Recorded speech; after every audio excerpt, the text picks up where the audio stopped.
Hello everyone, welcome to the scholars. This is Aman here. तो मैं आज आपके लिए एक और इंटरेस्टिंग टॉपिक लेके आया हूँ हिस्ट्री से, यानी कि सीबीएसई बोर्ड एनसीईआरटी की जो बुक है, तो वो उसमें हिस्ट्री की जो बुक है उससे एक टॉपिक मैं आपके लिए लेके आया हूँ। तो चलिए हम लोग शुरू करते हैं।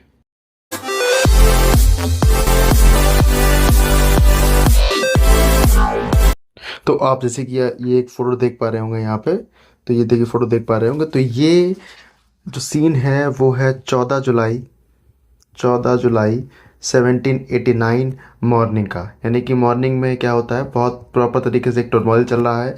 वहाँ पे लगभग 7,000 से ज़्यादा मेन एंड वुमेन यहाँ पे इकट्ठे हो जाते हैं। यानी कि कहाँ इकट्ठे होते हैं, यानी कि पेरिस में क्या होता है, इकट्ठे हो जाते हैं। और इकट्ठे होने के बाद ये जो आप एरिया देख रहे हैं, ये है बेस्टाइल।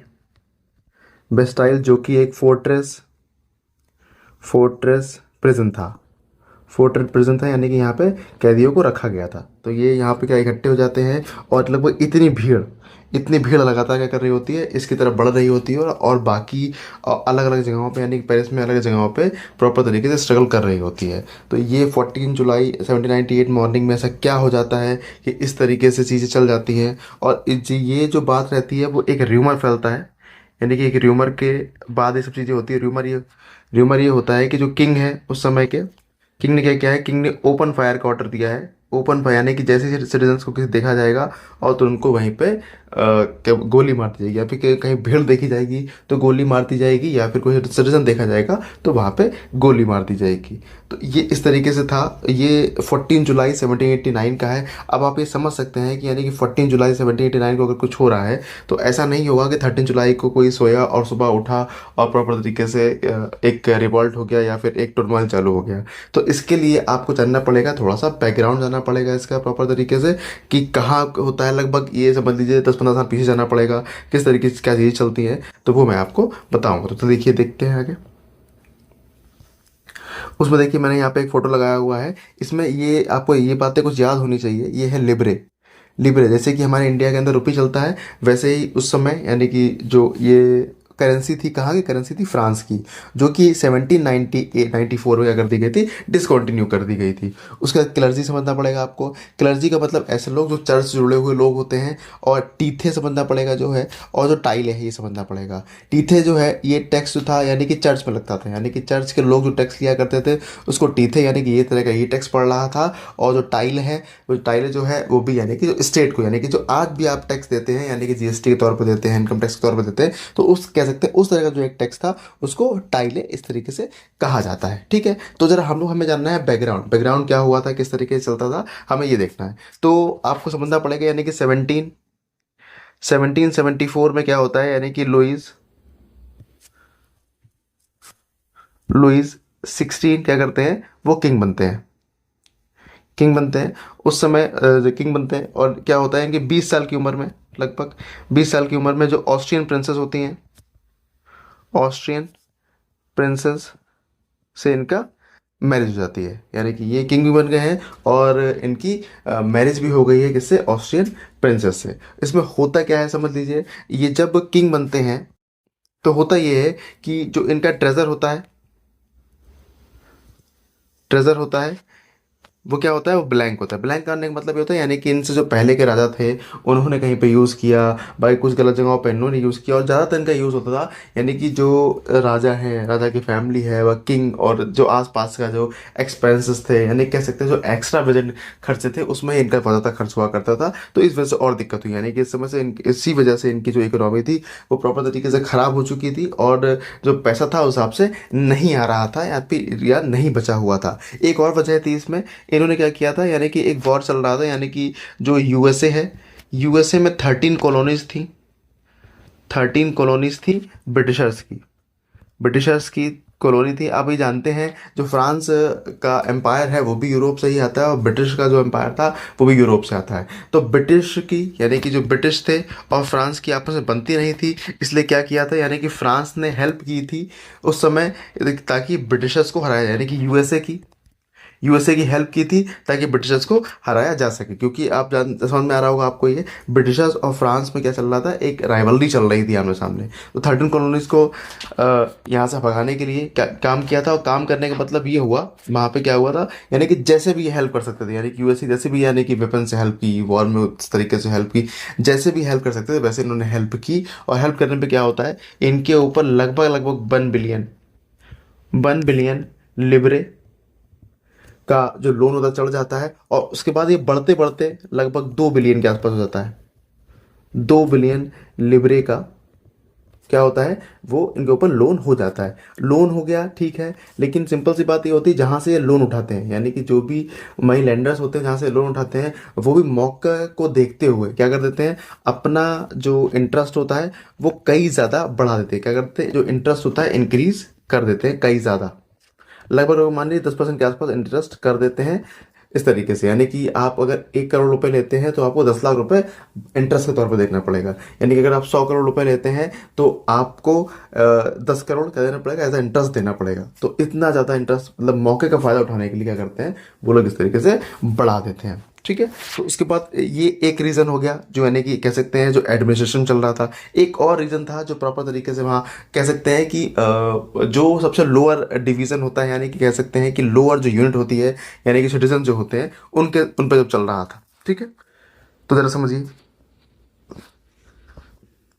उसको समझने से पहले आप ये समझ लीजिए कि उस समय यानी कि जब जो फ्रांस था उसमें किस तरीके से सोसाइटी डिवाइड कर रखी थी, यानी किस तरीके से सोसाइटी को डिवाइड कर रखा था, और किस तरह, और ये डिवाइडेशन के बाद ही किसको कौन सा प्रिविलेज देना है वो सब डिसाइड होता था प्रॉपर तरीके से। देखिए, पहली स्टेज थी क्लर्जी, दूसरी स्टेज थी नोबिलिटी की, और तीसरी स्टेज थी ये, यानी तीसरी स्टेज में आप कह लीजिए बाकी बचे हुए जितने लोग थे सारे, यानी कह सकते हैं रिमेनिंग जितने भी थे वो क्या होगा, इसमें आ जाएंगे।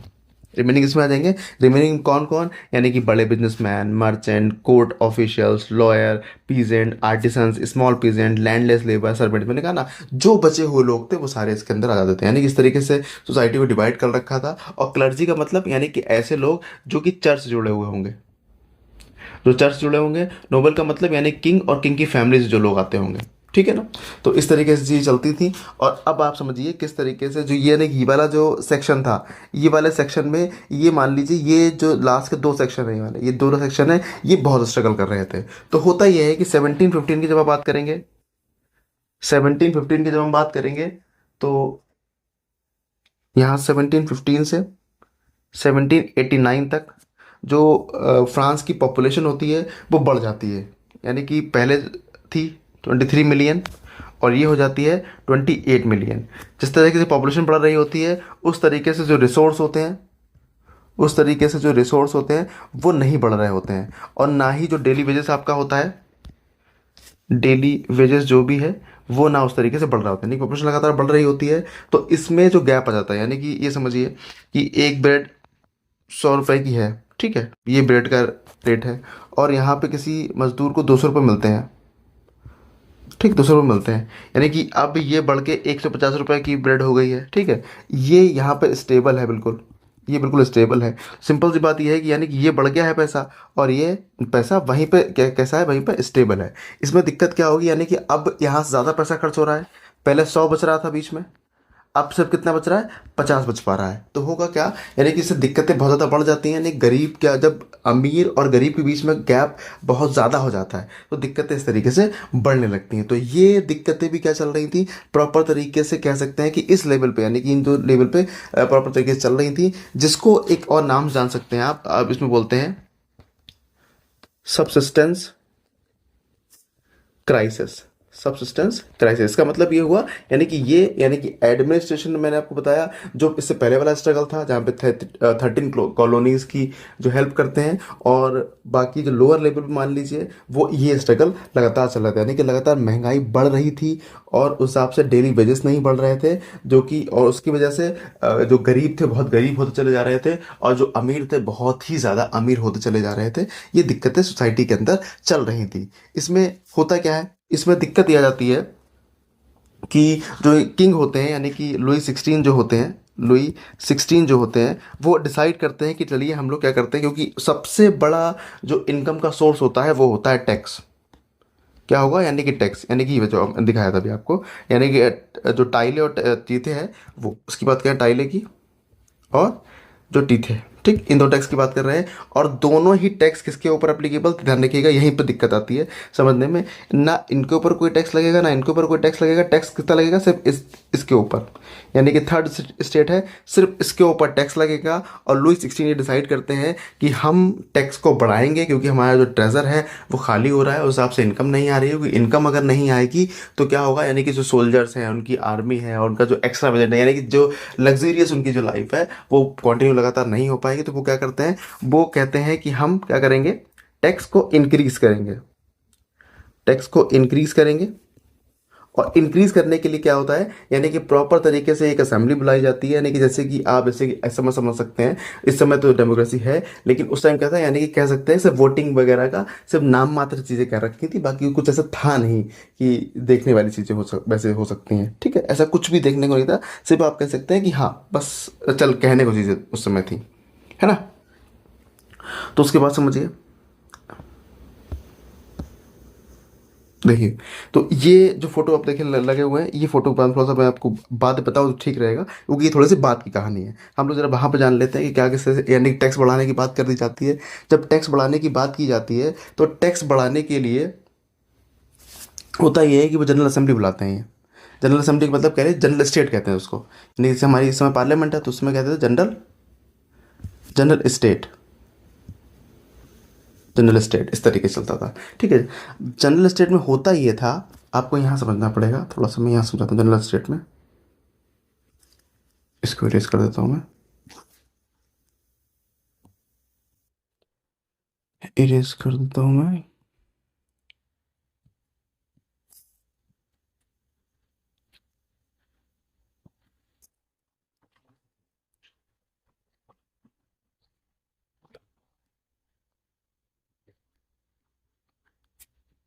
तो देखिए यहाँ पे किस तरीके से होगा।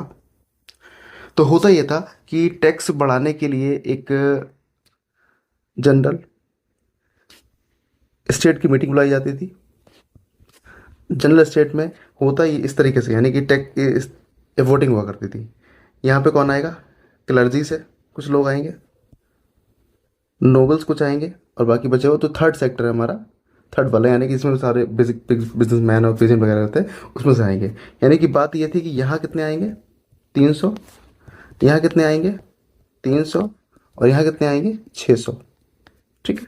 यानी कि ये 300 मिला के एक वोट देंगे, ये 300 मिला के एक वोट देंगे, और ये 600 मिला के एक वोट देंगे। अब बात ये थी कि यानी कि इसमें भी जो बड़े बिजनेसमैन थे सिर्फ उनको अलाउड था, यानी कि जो पीजेंट और जो गरीब लोग थे उनको बिल्कुल अलाउड नहीं था, यानी कि वो भगा ही देते थे उनको कि हाँ तुमको आना ही नहीं है।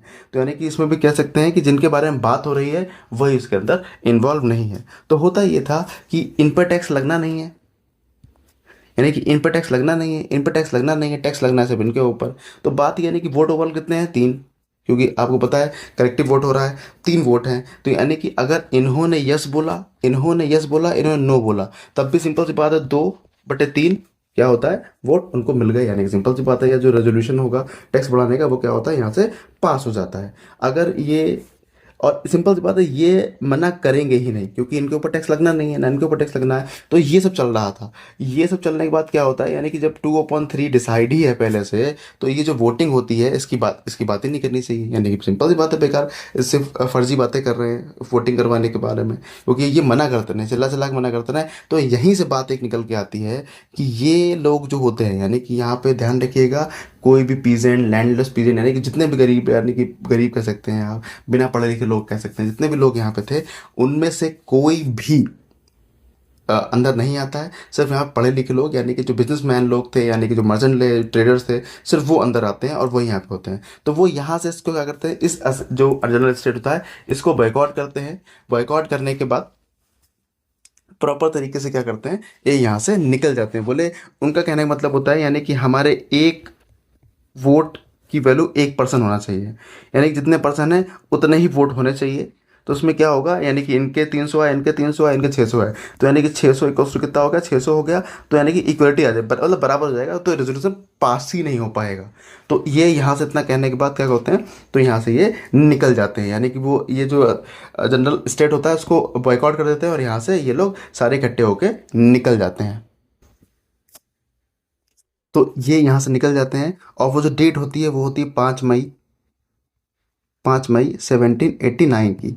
ध्यान रखिएगा हम लोग कहाँ पहुँचना है, हमें हमें पहुँचना है 14 जुलाई 1789, यानी कि जहाँ से मैंने स्टोरी शुरू की थी वहाँ पहुँचना है हमें। और हम लोग कहाँ पे आ गए, 5 मई 1789 को यहाँ पे आ गए। तो ये लोग निकल जाते हैं, ये बॉयकॉट करते हैं, बोले हमें इस बात से मतलब नहीं, एक सिंगल वोट दीजिए, यानी कि जो भी हमारा है वो सिंगल वोट दीजिए, यानी कि एक पर्सन का एक ही वोट होना चाहिए, इसके अलावा कुछ नहीं होना चाहिए। ठीक है, एक और फैक्ट समझ लीजिए जो जनरल स्टेट के बारे में है, इससे पहले जनरल स्टेट की जो मीटिंग थी वो 1614 में बुलाई गई थी, यानी कि इसके बाद कोई ज़रूरत ही नहीं पड़ी कि ऐसी कोई मीटिंग बुलाई जाए। हालांकि ये बुला भी लेंगे तो कोई बहुत ज़्यादा फर्क पड़ने वाला नहीं है, क्योंकि सिंपल सी बात 2/3 का वोट तो उनके पास पहले से है, यानी 3 में से 2 वोट तो उनके पास रखे हुए हैं, तो ये बुलाएंगे नहीं बुलाएंगे बहुत ज़्यादा डिफरेंस पड़ने वाला नहीं है। लेकिन फिर भी आप इन्फॉर्मेशन के लिए, आई होप आपके समझ में आ गया होगा चीज़ें यहाँ तक। और इसके आगे का जो भी पार्ट है वो क्या होगा, वो हमारे नेक्स्ट पार्ट में दिखाई पड़ेगा आपको, यानी कि मैंने प्लान क्या किया है, ये चैप्टर आपको मैं पार्ट्स में दूंगा, क्योंकि बहुत बड़ा चैप्टर है, एक बार दे दूंगा तो आप भी उस हिसाब से कर नहीं पाएंगे, तो मैं आपको पार्ट्स में दूंगा। बाकी की इन्फॉर्मेशन लेके मैं आपको मिलता हूँ नेक्स्ट पार्ट में। तब तक के लिए थैंक यू वेरी मच।